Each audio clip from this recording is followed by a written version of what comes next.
शास्त्रों में पेड़ लगाने का बड़ा पुण्य है और पेड़ काटने का बड़ा दोष है। पेड़ लगाने का बड़ा पुण्य है।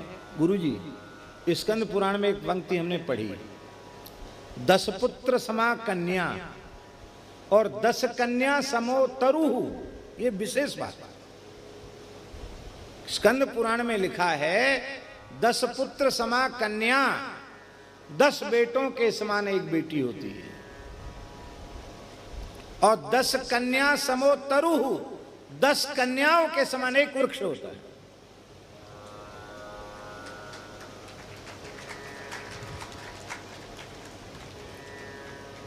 गुरुजी श्रावणी उपाकर्म कराते हैं तो उसमें जो संकल्प बोला जाता है तो उसमें अनेक पापों को गिनाया जाता है। उसमें निरर्थक वृक्षच्छेदन, बिना किसी प्रयोजन के पेड़ को काटना, ये भी बहुत बड़ा पाप है।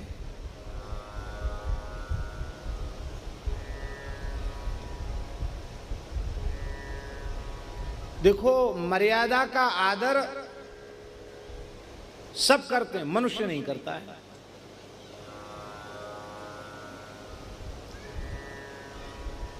वनस्पतियों का राजा, औषधियों का राजा और ब्राह्मणों का राजा चंद्रमा है। सोमोस्माकम ब्राह्मणा नागु राजा, ब्राह्मणों का राजा, औषधियों का राजा, वनस्पतियों का राजा चंद्रमा है। ब्रह्मा जी ने चंद्रमा को अभिषिक्त किया है और चंद्रमा ही पलाश वृक्ष के रूप में है। वो वनस्पतियों का, औषधियों का स्वामी है। इस बात का आदर भेड़ बकरी भी करती है। भेड़ बकरी कोई पत्ती ऐसी जो न खाती हो, पर भेड़ बकरी पलाश को नहीं खाती है। ऊंट नहीं खाता, गधा नहीं खाता, कोई नहीं खाता। क्यों? ये वनस्पतियों का राजा चंद्रमा है। राजा को कैसे प्रजा खाएगी? और वो पलाश दंड लेकर ब्रह्मचारी बृहद व्रत का अनुष्ठान करता है। इसलिए बिना यज्ञ आदि के पलाश छेदन उसका दोष माना गया। और पलाश के पत्र में ब्राह्मणों को जिमावे तो स्वर्ण पात्र में जिमाने का पुण्य प्राप्त हो जाता है। गुरुजी विद्यार्थियों से पूछते, क्यों तुम्हारे यहाँ पलाश होता है? हाँ गुरुजी होता है। तो अब की बार आना, दोना पत्तल लेके आना। और श्राद्ध में तो विशेषकर पलाश के ही दोना पत्तल का प्रयोग गुरुजी करते थे।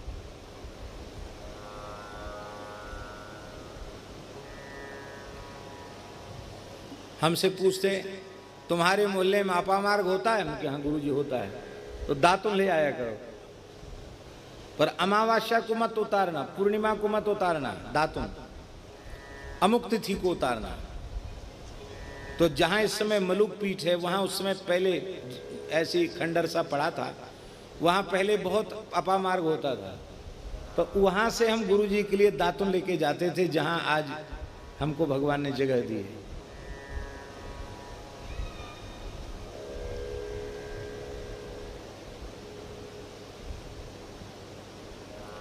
हमको तो कई बार ऐसा लगता है कि व्यवस्थाओं का आदर पशु ज्यादा करते हैं, मनुष्य कम करता है। मनुष्य बिल्कुल नहीं करता है। यहां बुंदेलखंड क्षेत्र में पलाश, बहुत पलाश होता है, इसको छेवला कहते हैं यहाँ। और पलाश को काट काट करके उसको जड़ उसकी उखाड़ लेते हैं, उसको कूट कर कूची बनाकर उसे पुताई करते हैं, ब्रुश बना लेते हैं उसका पोतने के लिए, कलई करने के लिए, चूना पोतने के लिए। और अदरक आदि लगाते हैं तो उसको काट काट करके उसके पत्तों को उस पर डाल देते, पाल डाल देते हैं उसका। आम वगैरह पकाने के लिए उसका पाल डाल देते हैं। हम आपको सत्य कहते हैं, इस क्षेत्र में जितना पलाश है उसको 5-7 वर्ष छोड़ दिया जाए, कोई इसको छेड़े नहीं, तो लाखों की संख्या में गोवंश पलाश की छाया में अपना निर्वाह कर सकता है।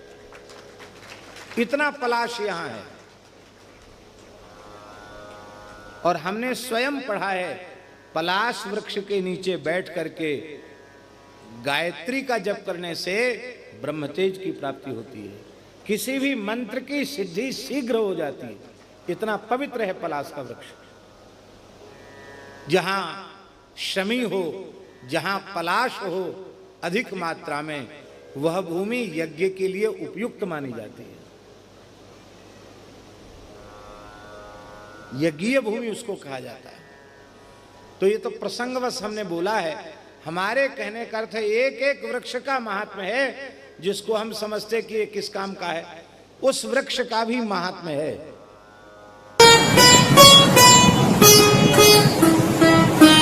श्री सीताराम प्रतिदिन सत्संग एवं दर्शन के लिए श्री महाराज जी के ऑफिशियल चैनल को जरूर सब्सक्राइब करें।